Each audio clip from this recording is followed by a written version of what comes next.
Meteorologist Mark Molnar here at Weather Northeastern show. Let's take a look at the tropics. Sorry, I've been away for a little bit. I've been on vacation, but let's get right into the weather. Tropics. Hurricane Danny.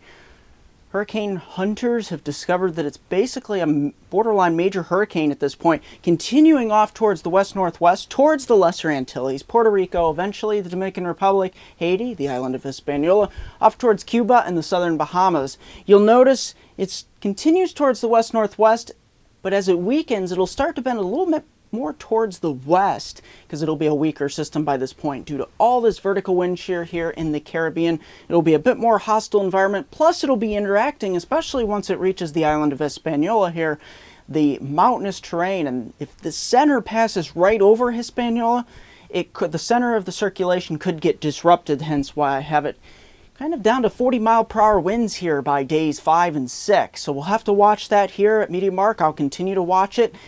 And as you can see on the satellite photo, very well-defined system indeed. So watch this system as it approaches the Lesser Antilles. Could make it to the Lesser Antilles as a Category 1 or a strong tropical storm. Nevertheless, it'll still be pack a punch as it heads towards the Lesser Antilles. Let's take a look at viewer sent-in photos here. Jason Scholler from the near Concord, New Hampshire area, capturing some lightning back on the first week of August here, back on August 3rd and 4th. Take a look at this beautiful lightning strike to behold across the New Hampshire area. And we'll have some more strong storms heading towards New Hampshire, potentially for the Monday time frame into Tuesday. So I'll have a quick update on that as well. And let's take a look at Lucas D. from Linden, Texas. Take a look at some of these beautiful photos coming in from the Linden area. Look at all this beautiful sky and lighting. Looks like my favorite time of day. It almost looks like evening here.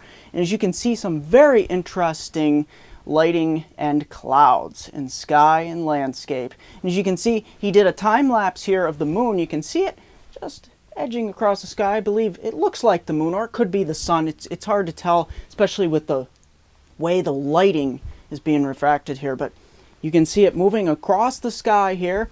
And of course, we take a look at his last time lapse here. Beautiful clouds in the background here. So thank you, Lucas, for capturing some of your beautiful shots of Linden, Texas. Looks very beautiful.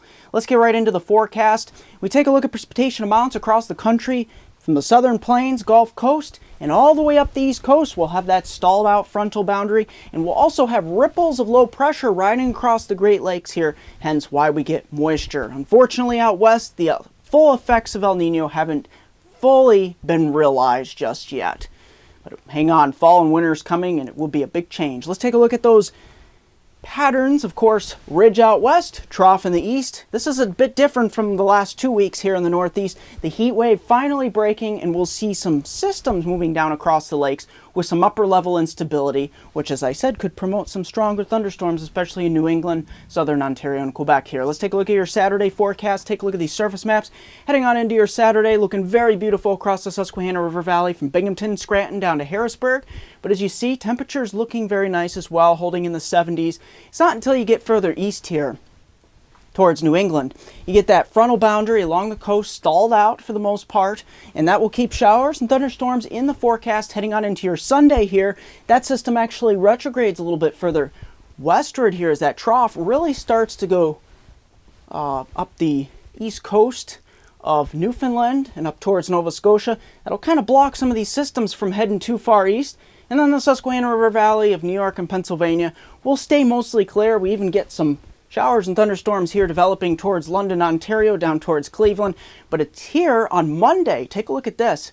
We get that sharp front moving in, strong to severe thunderstorms across Ottawa, Montreal, over towards Quebec City, even some strong thunderstorms down towards the western New England area, lower Hudson Valley, down towards New Jersey.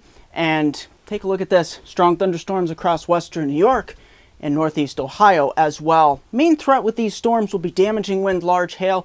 Binghamton, Scranton, down towards west of Harrisburg here, you'll kind of be in between systems, so maybe a stray chance of a shower or thunderstorm, but nothing more than a 20 or 30% chance. Take a look at the temperatures warming up here along the coastline, coastal plain into the mid to upper 80s, even A little bit warmer here across the northeast too, towards 80. But it's Tuesday. Take a look at that. That front moves through. We get a trough with some instability, chance of afternoon showers. And of course, look at the temperatures. Not even making it to 70 in places like Buffalo, Rochester, Cleveland, Toronto. But look at this. Heading back towards New England, we'll have that chance of severe continuing up towards Concord, Boston, Caribou, on up to New Brunswick. So watch out for that. Damaging wind, large hail, a possibility. But this will be the big story next week. This cold pool of air will be propagating through the Northeast. I'm going to have a five-day outlook for my hometown viewers in Binghamton to Scranton's Upper Susquehanna region of upstate New York and Northeast Pennsylvania in 10 seconds. Don't forget to like me on Facebook at MeteoMark, subscribe to me on YouTube at MeteoMark.com, it's Twitter at WX Northeastern, and Google Plus at MeteoMark. Here is your 5-day. Take a look at this, stretching from Saturday all the way through the middle portion of the week. Take a look at this. Saturday and Sunday looking beautiful. Get out there, enjoy that. Low humidity, good sleeping weather at night too.